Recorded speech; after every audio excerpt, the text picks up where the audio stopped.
की माझ्या आजच्या पंचाचं नाव लहूची ठेवण्यात आलं. तर माझं नाव लहूजी, वडिलांचं नाव राघोजी. आता थोडा माझा इतिहास सांगतो. हाय का ऐकायचं? एकदा टाळ्या वाजवा ऐकायचं.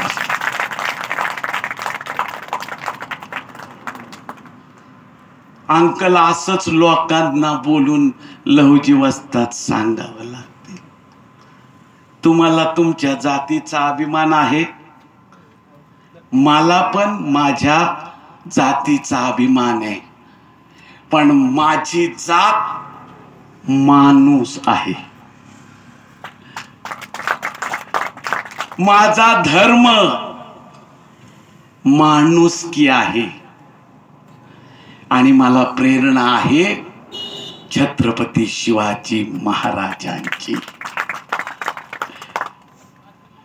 अहो, हा देश स्वतंत्र होण्यासाठी मी आयुष्यभर काम केलं. या देशाच्या स्वातंत्र्याच्या लढ्यात छत्रपती शिवाजी महाराजांपासून तर महात्मा फुल्यांपर्यंत त्यांच्या विचारांना आणि कार्याला आम्ही साथ दिली, तर आम्ही एका विशिष्ट कोणत्या जातीचे असू शकत नाही. आम्ही फक्त आणि फक्त भारतीय असू शकतो.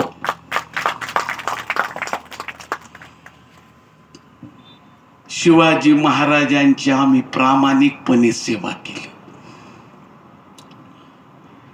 आमची आजी आम्हाला सांगायची, अंकल, की शिवाजी महाराजांनी एकदा आमच्या सगळ्या साळवे घराण्याला या पुरंदर किल्ल्यावर बोलवलं. आता महाराजांनी बोलवलं, आमच्या सगळ्या नातेवाईकांना काहीच कळेना की का बोलवलं. हे आमचं साळवे घराणं महाराजांकडे गेलो. जसे आमचे सगळे नातेवाईक शिवाजी महाराजांकडे गेले. आता काय बोलताय काय नाही असं असताना जसे महाराज आले तसं सगळ्यांनी आम्ही त्यांना लावून नमस्कार केला. तसे छत्रपती शिवाजी महाराज म्हणाले, पुरंदर किल्ल्याचा सांभाळ अत्यंत प्रामाणिकपणे करणारं आपलं साळवे घराणं आहे. किंबहुना या पुरंदरची सुरक्षितता वाढवण्यासाठी तुम्ही दिवस रात्र काम केलेलं आहे. साळवे घराण्यानं या पुरंदर किल्ल्यासाठी प्राणाची आहुती दिलेली आहे. साळवे घराणं हे प्रामाणिक आहे. तेव्हा आज मी साळवे घराण्याला राऊत ही पदवी बहाल करत आहे. अहो, छत्रपती शिवाजी महाराजांनी आम्हाला आशीर्वाद दिलाय आणि पदवी कुठली दिली. पण कालांतरानं शिवाजी महाराज निधन झालं, संभाजी राजांचं निधन झालं, पेशवाई आली, पण आम्ही पुरंदरची सेवा करायचं सोडलं नाही. आमचं कुटुंब अहोरात्र पुरंदरच्या भोवतीच असायचं आणि आम्ही प्रामाणिकपणे पुरंदरच्या पायथ्याशी महाराज नसले तरी त्यांची सेवा करत होतो. दादा, पेशवाई आली, सगळं वातावरणच बिघडलं. महाराजांच्या काळात सगळी माणसं गुण्यागोविंदानं राहत होती आणि पेशवाईमध्ये वर्णभेद सुरू झाला. तरी देखील माझे वडील राघोजी साळवे पुरंदरची देखभाल करत होते. पुरंदरचा किल्ला घनदाट झाडी, राघोजी साळवे त्या झाडीतून जात होते. अचानक समोरून एक वाघ आला. वाघानं माझ्या वडिलांकडे बघितलं, माझ्या वडिलांनी त्याच्याकडे बघितलं. वाघ गुरगुरायला लागला.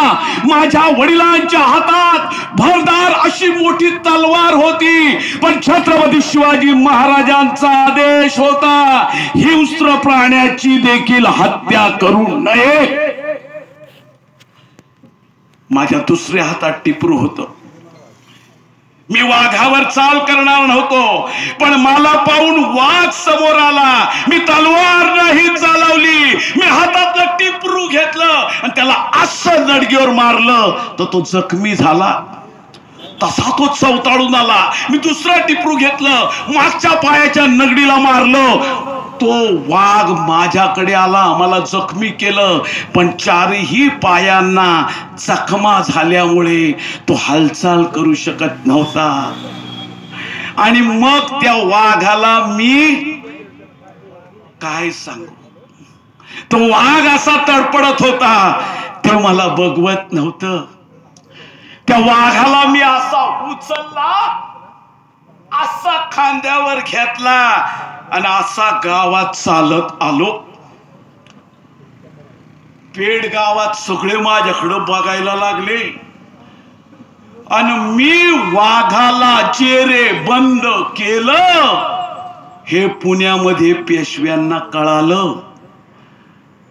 पेशव्यांनी मला बोलून घेतलं आणि शनिवार वाड्यावर माझा सत्कार केला. आणि ह्या पर्वतीच्या बाजूला शिकारखाना होता, सारसबाग. त्या शिकारखान्याचं प्रमुख मला पेशव्यांनी केलं. मग मी जो वाघ पकडला होता तो वाघ तिथं टाकला आणि पेशव्यांनी मला पुण्यात गंजपेठेत जनाई माळ्याच्या बाजूला प्रशस्त जागा दिली. मी पुरंदर मध्ये माझी सगळी जी काही हत्यारं होती, बंदूक, तलवार, दानपट्टा, वाघनख, टिपरू, सगळं हे मी शिकवत होतो. माझे वडील शिकवत होते. महाराजांच्या काळापासून ही विद्या आमच्याकडे होती. सगळे शस्त्र घेतले आणि पुण्याच्या गंजपेठेत जानाईच्या मळ्याच्या तिथं आम्ही राहिलो. तिथं मी विहीर देखील खणली. मग काय, मी पेशव्यांकडे कामाला. आणि मग माझे वडील शिकारखान्याचं प्रमुख, पेशव्यांनी मला पण कामाला ठेवलं. कुठं? रामोशी गेटच्या तिथं. पण पेशवाईमध्ये अत्यंत अमानुषपणे माणसाला वागणूक दिली जात होती. हे मला सहन होत नव्हतं. आणि अशाच काळात 1817ला पेशव्यांचं आणि इंग्रजांचं युद्ध सुरू होणार होतं. या युद्धाची जबाबदारी बाळा गोखलेंना दिली होती. तेव्हा बाळा गोखलेंनी गुप्तपणे शस्त्र जमा करून त्याची साफसफाई करून आणि शस्त्र वाढवण्याची जबाबदारी, शस्त्र स्वच्छ ठेवण्याची जबाबदारी आणि युद्धाला जे जे शस्त्र लागतील त्याची सगळी जबाबदारी माझे वडील यांच्याकडे दिली. सन 1817 खडकीला युद्ध सुरू झालं. इंग्रजीकडनं आले. पेशवाईच्या बाजूने आम्ही लढत होतो. बाळा गोखले देखील होते. माझ्या घोड्याला बंदूक लागली, गोळी लागली आणि बाळा गोखले त्या युद्धातून निघून गेले. ही जबाबदारी माझ्या वडिलांवर आली. माझ्या वडिलांनी दोन्ही तलवारीनं सगळ्या या ब्रिटिश सैन्यांना मारण्याचा प्रयत्न केला, पण ते सैन्य अधिक होतं. त्यांच्याकडे जी शस्त्र होती ती त्यापेक्षा आधुनिक होती. आणि माझ्या डोळ्यासमोर माझ्या वडिलांना या लोकांनी गोळ्या मारून ठार केलं. मला इंग्रजांबद्दल अतिशय राग आला आणि म्हणूनच मी देश स्वातंत्र्याच्या लढाईत उतरलो. 1822-1820 दरम्यान याच गंजपेठेत मी आखाडा सुरू केला. म्हणजे माझ्या आखाड्याला क्रांतिकारकांचा आखाडा असंच म्हटलं जायचं.